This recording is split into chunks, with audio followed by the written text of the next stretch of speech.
नमस्कार. चतुरंगाला खूप भावुक करणारा हा सोहळा आहे का, तर याचं उत्तर हो आहे. आणि कणखर होऊन पुढे जाण्यासाठी वाटचाल करा असंही सांगणार आहे. भावुक अशासाठी की मगाशी आमच्या स्नेहलताईंनी उल्लेख केला त्याप्रमाणे अन्य केंद्रांवर, हे मुंबई केंद्र सोडल्यावर, त्या ठिकाणच्या मंडळींच्या संदर्भात हा सोहळा कृतज्ञतेचा झालाच. पण आज सांगता सोहळ्याच्या वेळी या कृतज्ञता समारंभाची जी काही रचना करताना कागदावर नावं एक एक घेता आली, त्या प्रत्येक नावामागे नियतीने आम्हाला स्व असंच लिहायला लावलं, काही असंच लिहायला लावलं. पण तो काळाचा महिमा आहे हेही स्वीकारायला सांगितलं. पण असं काही असलं तरी त्याच्या मागची जी भावना आहे ती काही लुप्त पावत नाही. व्यक्ती गेली म्हणून काय झालं? या सगळ्या व्यक्ती आज ज्यांचा आपण उल्लेख आता स्नेहलताईंनी केला तसाच अविनाशजींनी केला, या व्यक्ती आज हयात नसल्या तरी या सगळ्यांच्या रूपानं त्याच व्यक्ती इथे आहेत. आम्हाला त्याच दिसतात, तेच सगळे इथे कुठेतरी आम्ही पुन्हा पुन्हा प्रतिबिंबासारखं अनुभवतो. या मधल्या वाटचालीत सगळं हेच होत गेलं. आणि त्यामुळे ज्यांनी ज्यांनी चतुरंग उभी करायला, चतुरंगाला मदत केली, सहाय्य केलं, आधार दिला, शहाणपणा दिलं आणि चुकलं तिथे कानही धरला, हे सगळं करणारी माणसं घरातलीच असतात ना. पण मग आपण घरातल्यांचं कौतुक कधी करतो? घरातली आई नेहमी खूप छान कौतुक करते. आईला आपण रोज धन्यवाद, रोज थँक्यू नाही म्हणत. पण आईच्या 75, आईची 60, आईची 90, आई आणि बाबांच्या लग्नाचा 50वा वाढदिवस, मग तेव्हा आपण काहीतरी करतो ना विशेष. ते आज विशेष आहे. आणि म्हणून ती दखल आज आवर्जून घ्यावीच असं वाटलं. आणि म्हणून हे बोलणं. एरवी आभाराचा कार्यक्रम नावाची जी गोष्ट लिहिली जाते, त्या कार्यक्रमात अमक्या अमक्याने असं केलं थँक्यू, अमक्या अमक्याने हे केलं त्याबद्दल ऋणी, असं म्हणून आपण एका वाक्यात टिकमार्क करून मोकळे होतो. मधल्या वर्षात कदाचित आम्हीही असंच केलं असेल. पण नेमकं काय केलं ते सांगण्याची ही वेळ आहे. आणि म्हणून थोडासा वेळ घेत, जे आम्हाला माहिती आहे ते आमच्या पुढच्या पिढीला माहिती हवं, आमच्या पुढच्या पिढीचा आग्रह आहे. आणि ती पिढी ज्यांच्यासाठी हे करते, या सर्वांपर्यंत यांचे तपशील पोचावेत, ही त्याच्या मागची आस आहे. आणि म्हणून त्याबद्दल हा कृतज्ञतेतला थोडा विस्ताराने असलेला भाग. सुरुवात करीन मास्तर गणेश सोळंकी. मास्तरांनी आम्हाला चतुरंगाला मार्ग दाखवला, म्हणजे चतुरंगाचं काम कसं करा याच्याबद्दलची एक दिशा दिली.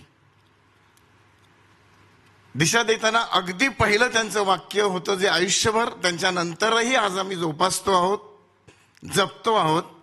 ते वाक्य होतं, जे काही कराल ते नवीन करा, वेगळं करा, स्वतःची पायवाट तयार करा, इतरांना त्याचा हमरस्ता करू दे.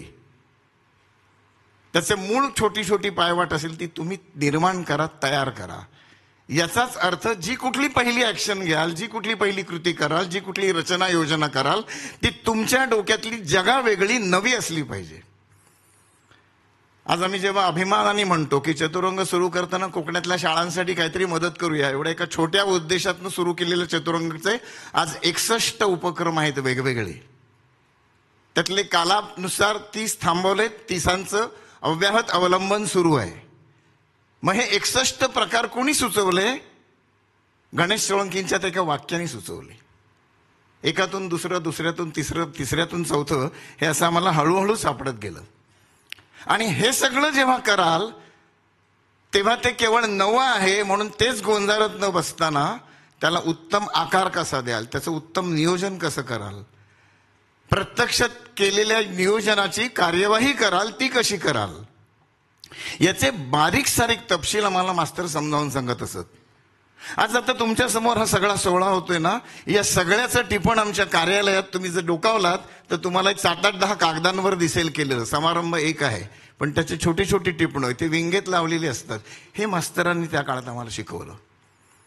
आमच्या नाटकांचे प्रयोग जेव्हा मास्तरांनी बसवले तेव्हा स्टेजवर लागणारी प्रॉपर्टी कुठली आहे, या भागात लागणारी प्रॉपर्टी कुठली आहे त्याचं नोटिंग या विंगेत, आणि पलीकडच्या भागात लागणारी प्रॉपर्टी कुठली आहे त्याचं नियोजन त्या विंगेत लिहिलेलं असायचं.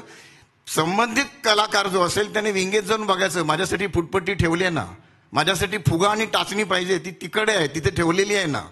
त्याला नोटिंगही दिसेल आणि टाचणी तिथे रेडी आहे हेही दिसेल. कलाकार आश्वस्त होतो आणि फ्रेशली जाऊन काम करायला, स्टेजवरचा परफॉर्मन्स करायला मोकळा होतो. पण हे आश्वस्तपणा कोणी द्यायचा? त्यांचं म्हणणं, हे जे मागे सगळं आपण सांभाळतो त्या कार्यकर्त्यांनी करायचं. नाटकातले ते कदाचित पेड पंधरवडी असतील, चतुरंगमध्ये किंवा चतुरंगसारख्या संस्थांमध्ये हे कार्यकर्ते असतात. त्यामुळे हा जो सगळा बारकावा आहे, नेटकेपणाने आहे, तो मास्तरांनी दिला. इतर अनेक चांगल्या गोष्टींची दृष्टी मास्तरांनी दिली. ज्यासाठी आपण जन्मलो, जे काम आपलं विहित कर्म म्हणून आपल्या समोर आलं, ते काम नेटप्रमाणे प्रामाणिकपणे करावं. प्रत्येकाबद्दल खूप सांगण्यासारखं आहे. मी अगदी थोडक्यात स्पर्श करत जातो. मास्तर त्यावेळेला शिवसेनेच्या सभांना पूर्व योजनेचं एक भाषण करायला जायचे. पॉपकॉर्न सीन असं त्यांचं एक बोली टर्म आहे. बाळासाहेब ठाकरेंचं भाषण असेल तर बाळासाहेब 6 वाजता येणार असतील तर 5:30 पासून झालेल्या गर्दीला अडवून धरणं हे एक मोठं काम आजही असतं. ते त्यावेळेला जो वक्ता असतो तो वक्ता ती सबंध वेळ छानपैकी लढवत असतो. मास्तर बरेच वेळेला, मास्तर म्हणजे गणेश सोळंकी, आम्ही त्यांना मास्तर त्याही वेळ म्हणत होतो आणि आजही तोच उल्लेख आमच्या तोंडात आहे. मास्तर त्या सोहळ्यासाठी जात असत. सांगायचा मुद्दा पुढे आहे. तिथे ते काय 20-25 मिनिटं बोलले, छान गर्दी धरून ठेवले. बाळासाहेबांचं आगमन झालं की बाळासाहेब हात करायचे, मी आलोय अशा अर्थाचा. आणि मग बाळासाहेब पायऱ्या चढून येईपर्यंत ते हळूहळू आपलं भाषण वाइंडअप करायचे, पायऱ्या खाली उतरायचे. आम्हाला ते भाषणाच्या जागा आणि वेळा सांगितलेल्या असायच्या. आम्ही कोणीतरी 2-3 कार्यकर्ते त्यांचे शिष्य म्हणून तिथे पोहोचलेले असायचो. मास्तर पायऱ्या उतरून खाली आले की आमच्या खांद्यावर हात टाकायचे, आम्ही चालायला सुरुवात करायचो. मग ठरलेलं असायचं आज कुठे जपानी गार्डनमध्ये बसायचंय आणि पुढच्या नाटकाबद्दल चर्चा करायची, किंवा नवीन उपक्रमाबद्दल अमुक काल अर्धवट बोललो, पुढचं बोलायला आपण तिथे माधवाश्रमाच्या तिथे जाऊया. आणि मग आमचं जाणं सुरू व्हायचं. चालायला लागताना कोणीतरी त्या कार्यक्रमातला कार्यकर्ता यायचा, धावत पळत यायचा, सर सर असं म्हणून तो मास्तरांच्या हातात पाकिट द्यायचा. ते पाकिट म्हणजे त्या भाषणाची बिदागी असायची. हे आम्हाला नंतर कळलं. मास्तर ते पाकिट घ्यायचे, असं खिशात ठेवायचे. आणि मग आम्ही चालायला लागलो त्यावेळेला की ते टॅक्सीचा प्रकार आणि असं काहीतरी एस्कॉर्टिंग वेगळं वगैरे काही नसायच्या भानगडी. ते त्यांचं काम करून निघून चालायला लागायचे. आम्ही पुढे चालायला लागल्यानंतर दोघांच्या खांद्यावर हात टाकून गप्पा मारत मग ते असं करूया तसं करूया. आणि मध्येच एखादी छोटी देवळाची घुमटी दिसली तर थांबायचे, खिशातलं पाकिट काढलं ते पेटीत टाकून सांगायचे. आणि ते मिळालेलं मानधनाचं पाकिट ते पेटीत टाकून द्यायचं. आम्हाला पहिल्यांदा 4-5 वेळा यातलं काही कळलं नाही. एकदा आम्ही धीर करून, जशी जशी मास्तरांबरोबरची दोस्ती, मैत्री हा शब्द चुकीचा आहे पण ती त्यांच्या बाजूने खूप वाढवली होती त्यांनी. ती जशी जशी वाढत गेली आम्ही म्हटलं, मास्तर काय? अरे ते मानधन देतात रे. ते मानधन काय माझ्या पोटाची रोजीरोटी आहे का? मी नाटकाचा रंग फासणारा नट, तिथे गेलो मला पाकिट मिळतं, ती माझी कमाई.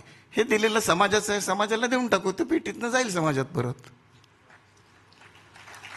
किती मोठा विचार आणि एका छोट्याशा कृतीतून मास्तरांनी आम्हाला दिला. हेच सगळं अनुसरण आम्ही टिकेकरांचं बघितलं. अरुण टिकेकर जोपर्यंत लोकसत्ताच्या नोकरीत होते आणि चतुरंगाच्या मिटिंग्सना यायचे, ज्याचा आता उल्लेख अविनाशजींनी केला, जीवन गौरवच्या निवड समितीच्या मिटिंगला किंवा रीतीप्रमाणे चतुरंग त्यांचं येणं जाणं, प्रवास, टॅक्सी भाडं, अमकं तमकं पाकिट द्यायचं. ते म्हणायचं नाही, माझ्या नोकरीचे पैसे तिथे मिळतात, हे नाही मी घेणार. अशी सगळी माणसं चतुरंगला आसपास मिळत गेली आणि चतुरंगावर संस्कार होत गेला. मास्तरांचं देणं हे अशा असंख्य गोष्टीतलं आहे. मास्तरांनी, आम्ही सगळे लहान होतो तर कधीतरी आमची जेवायची वेळ झाली, त्यांच्या लक्षात असायचं की मुलं सकाळी 8:30ला आलेत आणि आता दुपारचे 2 वाजत आलेत. मग ते सांगायचं तर जाता जाता आपण वाडीतनं पुढे जाऊया. मग आम्ही खोताच्या वाडीत मास्तरांच्या घरी जायचो. जाता जाता ते पटकन खिशातनं एक 10 रुपयाची नोट, जरा 2 ब्रेड घे रे त्याच्याकडनं. आणि ते घेता घेता समोरच्या कुठल्या तरी बाजूच्या पटकन ते 4, 6, 10 अंडी घ्यायचे आणि आम्ही घरी जायचो. मास्तर स्वतःच्या हाताने अंड्यांची भुर्जी बनवायचे आणि आम्हाला ते पावभुर्जी खायला घालायचे.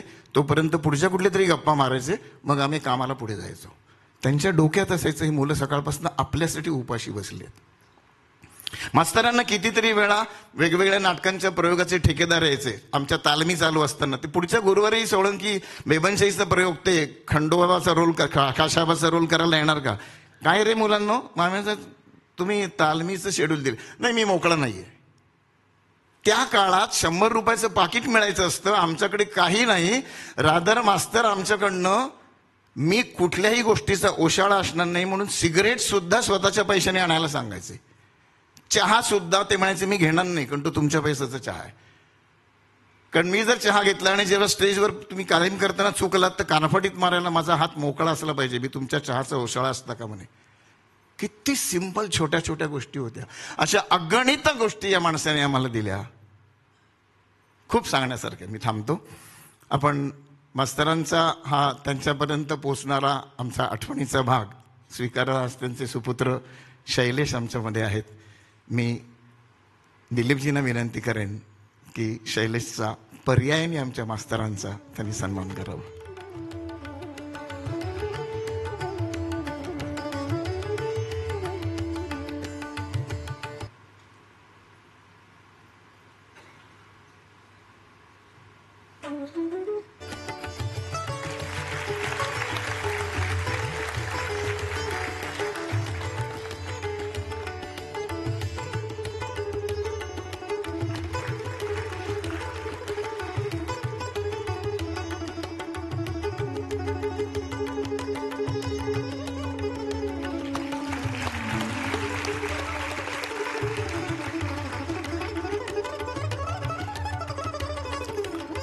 धन्यवाद दिलीपजी.